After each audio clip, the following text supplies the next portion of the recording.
It has been more than 24 hours since El Salvador officially adopted Bitcoin as legal tender. In that time, the economy of El Salvador has not collapsed. It has not become a global refuge for terrorism and money laundering. And the price of Bitcoin also didn't explode to a new all-time high. But only time will tell.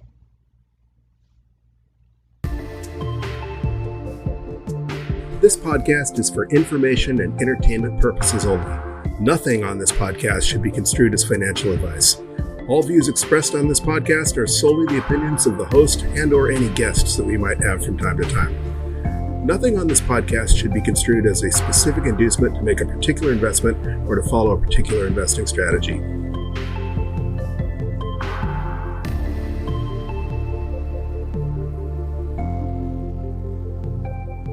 Good evening, you sexy sat stackers. Today is Wednesday, September 8th, 2021, and that means that today is DCA Wednesday. A lot has happened in the less than 24 hours since our last special episode celebrating El Salvador's adoption of Bitcoin as legal tender, known around the world as Bitcoin Day. If you didn't join us, we, like millions of other Bitcoiners, bought $30 worth of Bitcoin yesterday to stack in solidarity with our new Bitcoin friends, the $30 being a reference to the $30 worth of Bitcoin that each citizen of El Salvador received from the government for downloading and installing their Chivo Bitcoin app, the official government app in El Salvador. Perhaps as a gift from the gods, or perhaps as FUD from malicious partners such as Western Union and the evil world bankers ganging up to FUD people into adopting Bitcoin. Moments before the Chivo app went online, Bitcoin dropped by as much as 20% from a high of around 52,000 yesterday to as low as 42,000 before recovering to around 46,000, where it has remained pretty much plus or minus ever since that time. El Salvador and the price of Bitcoin aren't the only things in the news today of significance to Bitcoiners. But before we get to that, let's go over a few of the basics. For starters, we find ourselves currently at a block height of 699,698, and Bitcoin is hovering at $46,110.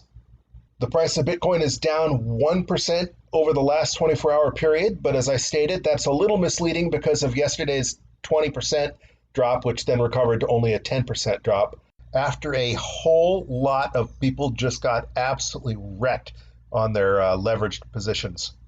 But as I said, Bitcoin recovered almost immediately to be to the point where it was down a mere 10%, so recovered half of that loss, and it seemed to have stabilized there at least for the last 24 hours.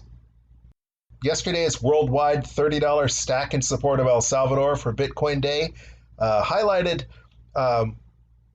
what I've been saying all along on these dollar cost average episodes, and that is $30 is a lot of money for some people. A lot of people that I know stacked more than 30. I stacked more than 30.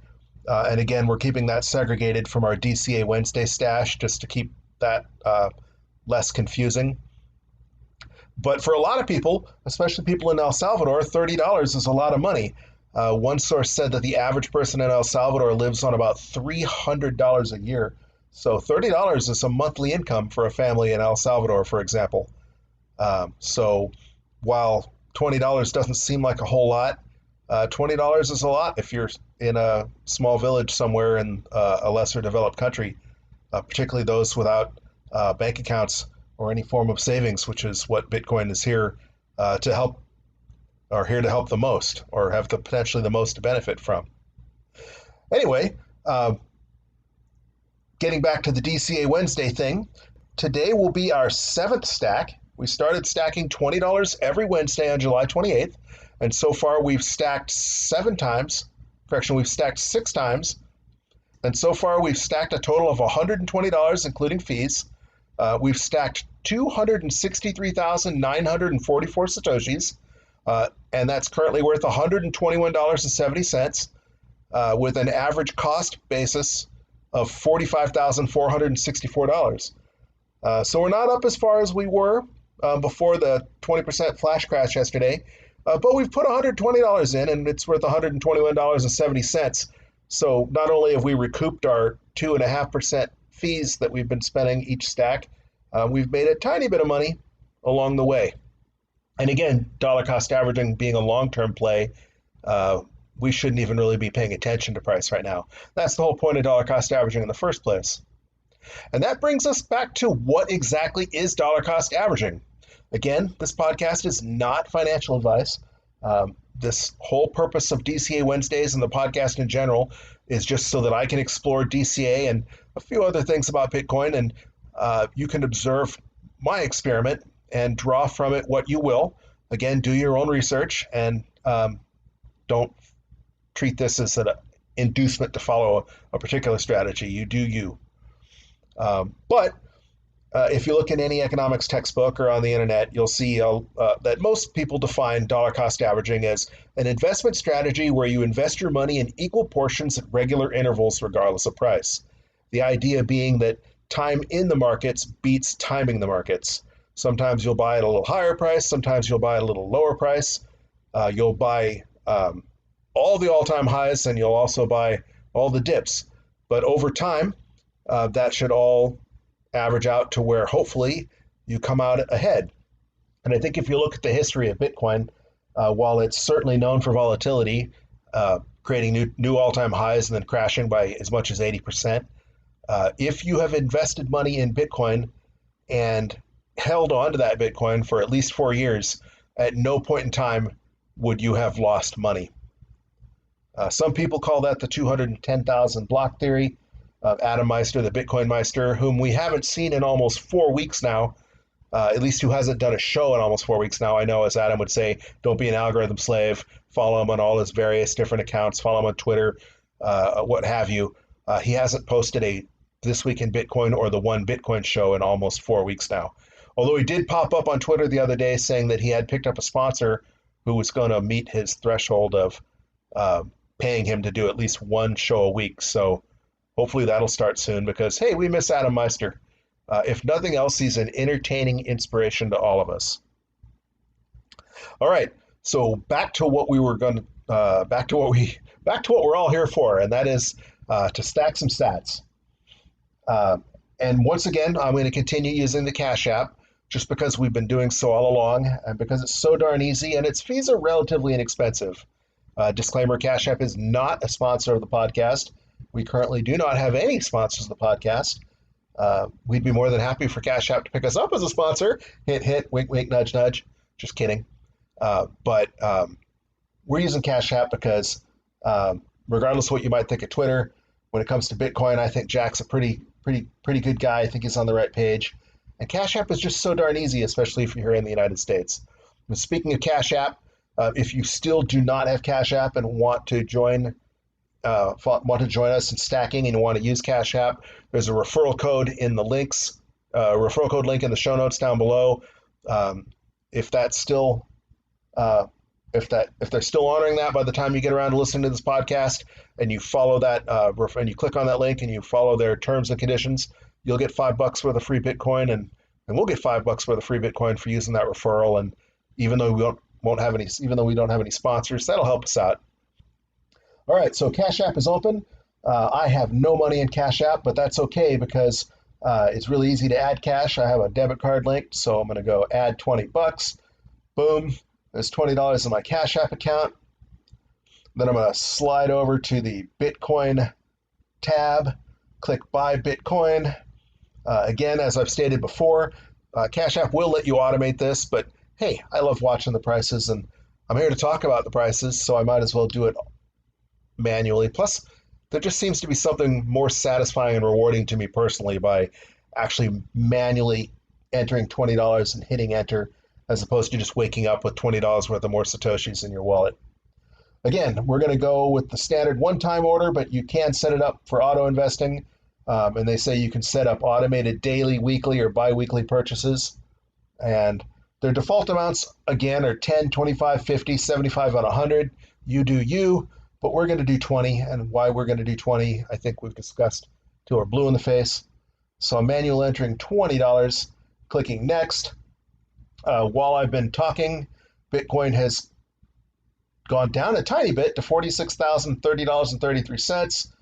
Our $20 is going to get us $19.55 worth of Bitcoin because there's that 45 cents worth of fees. But in general, that $20 is going to get us another 42,472 Satoshis. Click and confirm, and boom, you have purchased 42,472 sats. Nice. And that is going to bring our stack up to 306,416 Satoshis, currently worth $141.04. All right. So you see all the time people struggling. They ask questions on Reddit, or they post things on Twitter saying, "Hey, I can only afford to invest $15, or I can only afford to invest $100, or hey, is it too expensive, or hey, did I miss out?" And I think what we've learned so far is that in less than 2 months, socking away only $20 a stack, we've managed to build up $141 of the Bitcoin. So, a little bit invested over a longer period of time adds up. As the saying goes, the best time to have purchased Bitcoin was 12 years ago. The second best time is today. And if you had gotten started with us and you were following along, doing what we're doing, you'd already have $141 of the Bitcoin. And while that might not seem like a lot, we are just getting started. Not to mention that if you're one of those people that says $20 a week is absolutely all I can afford, then an extra $141 looks like a lot more money to you than if you're one of those people that routinely invest $10,000 at a time. And like they say, do your own research, create your own plan, and you do you. This is not financial advice. But if you're sitting in a remote village in a third world country and you have an extra $140 saved away, socked away for your family's future, something that you feel confident is only going to grow in value over the long term, you've achieved exactly what Bitcoin is setting out to do. And as we said, we are just getting started. All right, something else that we need to discuss sooner rather than later, and again, this is something that each person's going to have to take into account, a decision you're going to have to make for yourself, is we have 306,000 Satoshis sitting on Cash App. If that's your life savings or a lot of money to you, then it might be getting to the point in time where you want to definitely consider moving that into a wallet that you control. Get that money off in exchange.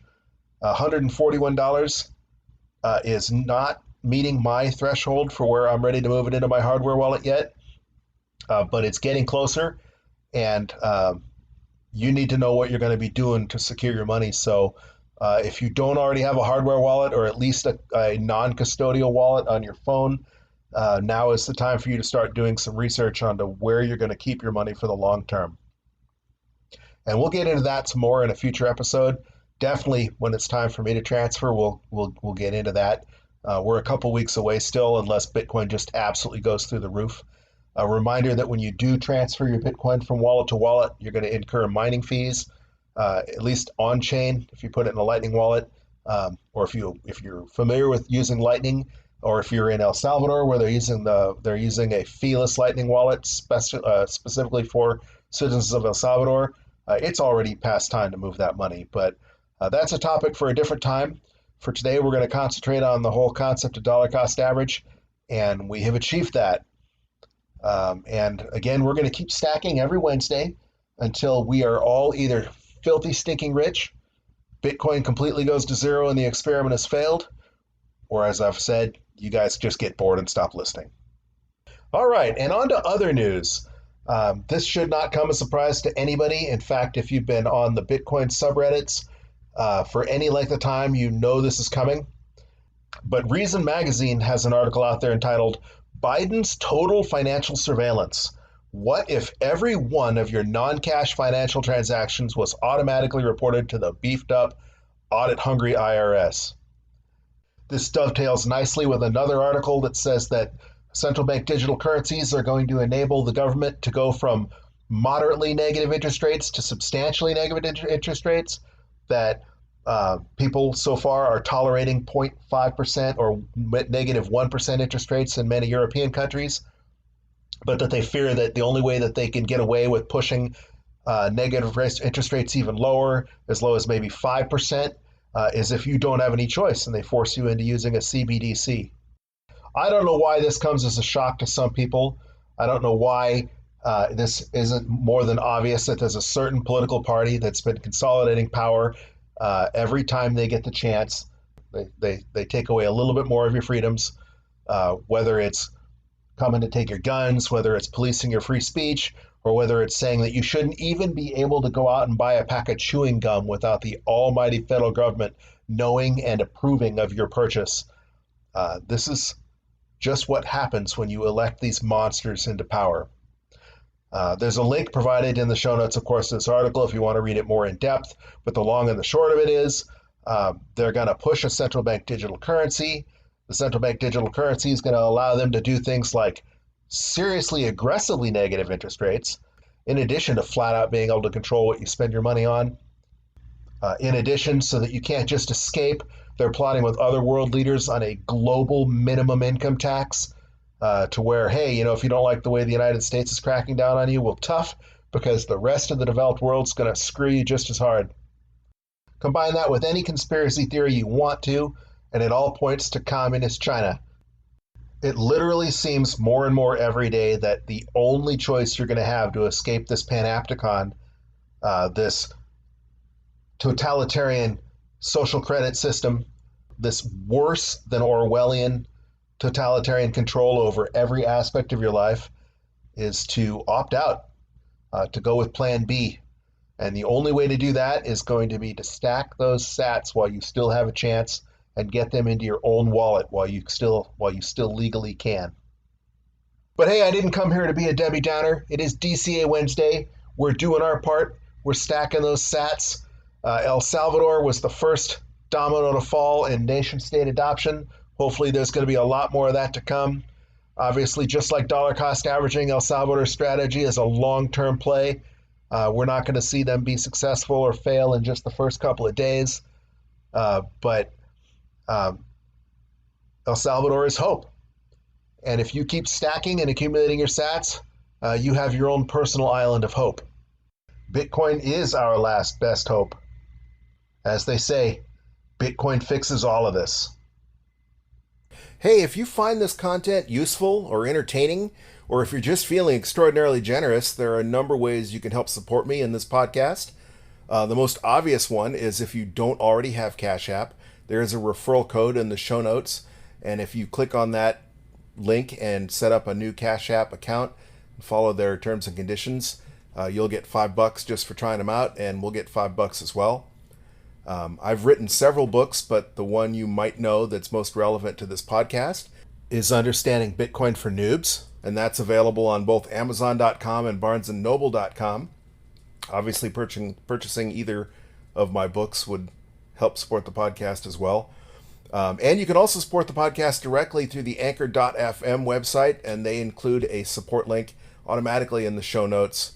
And last but not least, we also include a Base32 Bitcoin address in the show notes if you feel like helping us out by contributing Bitcoin.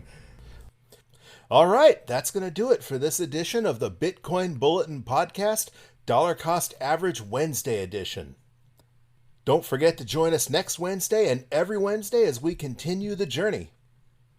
Once again, thanks for listening, and keep stacking those sats, you sexy sat stackers.